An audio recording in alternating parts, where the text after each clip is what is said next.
কোরআনে কারীমের বিভিন্ন আয়াতকে, আয়াতের অংশকে মোবাইলে বিশেষ করে আপনার রিংটোন হিসাবে ব্যবহার করা, রিংটোন হিসাবে ব্যবহার করা এটা কতটুকু জায়েজ? তো এ বিষয়ে আমাদের অনেকেরই জানা থাকার কথা যে আরব অনারব সারা বিশ্বের প্রায় সকল ওলামায়ে কেরাম এ ব্যাপারে, প্রায় সকল, হাতে গোনা কিছু বাদে প্রায় সকল ওলামায়ে কেরামের এক মানে ঐক্যবদ্ধ এক্ষেত্রে ফতোয়া হলো যে এটি কি নয়, জায়েজ নয়। কোরআনে কারীমের আয়াতকে রিংটোন হিসাবে ব্যবহার করা এটা কি নয়, জায়েজ নয়।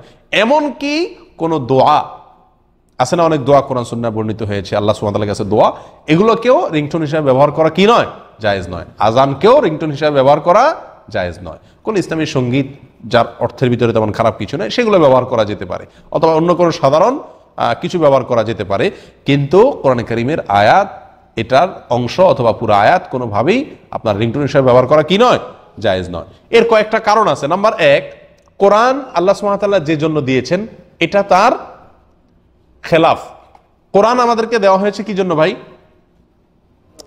এটা পাঠ করে সওয়াব অর্জন করা, এটার চিন্তা ভাবনা গবেষণা করে সে অনুযায়ী আমল করা, এজন্য কোরআন আসছে কি আসে নাই?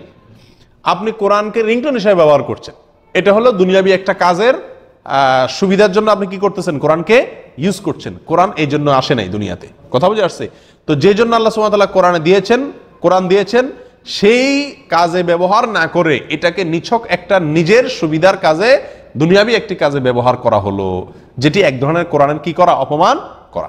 দ্বিতীয়ত হলো যে এটা হলো সরাসরি কোরআনকে এক ধরনের অবমাননা। কিরকম অবমাননা?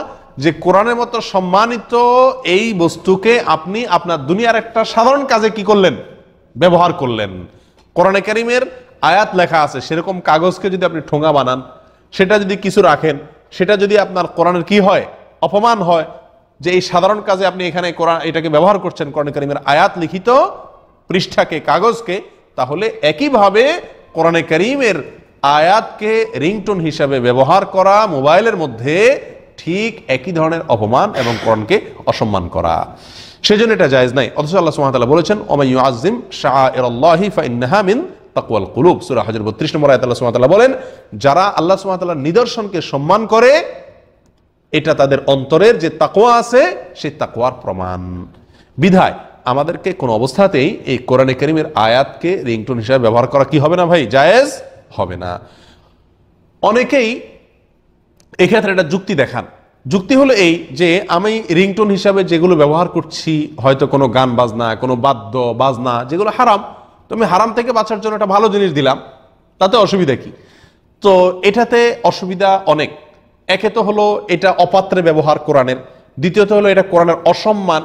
কোরআনের আয়াত লিখিত পৃষ্ঠা দিয়ে ঠোঙা বানানো যেরকম অসম্মানের, এটাকে রিংটোন হিসাবে, রিংটোনের মতো একটা সাধারণ দুনিয়াবি কাজে, নিজের সুবিধার কাজে এটাকে ব্যবহার করা আল্লাহর কালামকে, এটা একই ধরনের অসম্মান। এর পাশাপাশি এই কোরআনে কারীম রিংটোন হিসাবে ব্যবহার করার ফলে এটাকে আপনার অপূর্ণাঙ্গ অবস্থাতে যদি ফোনটা রিসিভ করা হয় তাহলে তার অর্থের ভিতরে কি হয়, পরিবর্তন হয় কি হয় না? কথার কথা লা ইলাহা ফাআলাম আন্নাহু লা ইলাহা ইল্লাল্লাহ, কোরআনে কারীমের আয়াত। আপনি এই আয়াতটা কথার কথা রিংটোন হিসাবে রাখলেন, অথবা যে কোনো আয়াত রাখলেন, তো যার কাছে ফোন দিচ্ছেন রিংটোন হিসাবে, আপনার কি, আপনার মোবাইলে ফোন আসলো কথার কথা, তো সেখানে রিংটোন হিসাবে বাজছে ওইটা ফাআলাম আন্নাহু লা ইলাহা ইল্লাল্লাহ আপনার মোবাইলে। তো লা ইলাহা বলার পরে আপনি কি করলেন, রিসিভ করলেন। আপনি রিসিভ করার সময় তার দেখে রিসিভ করবেন না যে কত দূর এসে পৌঁছাইছে, তখন অর্থের ভিতরে পরিবর্তন হবে কি হবে না, এই আশঙ্কা থেকে যায়। বিধায় কোরআনে কারীমকে রিংটোন হিসেবে ব্যবহার করা কি নয়, জায়েজ নয়। এ ব্যাপারে সারা পৃথিবীর উলামায়ে কেরাম প্রায় একমত, এটা কোরআনের অপমান, এটা কোরআনের অসম্মান। কোরআন যে জন্য নাজিল হয়েছে এটাকে তার ব্যতিক্রম নিজস্ব একটা দুনিয়াবি তুচ্ছ উদ্দেশ্যে ব্যবহার করা হয়, অথচ এর বিকল্প বহু আছে। আপনি অন্য কোনো ভালো রিংটোন ব্যবহার করতে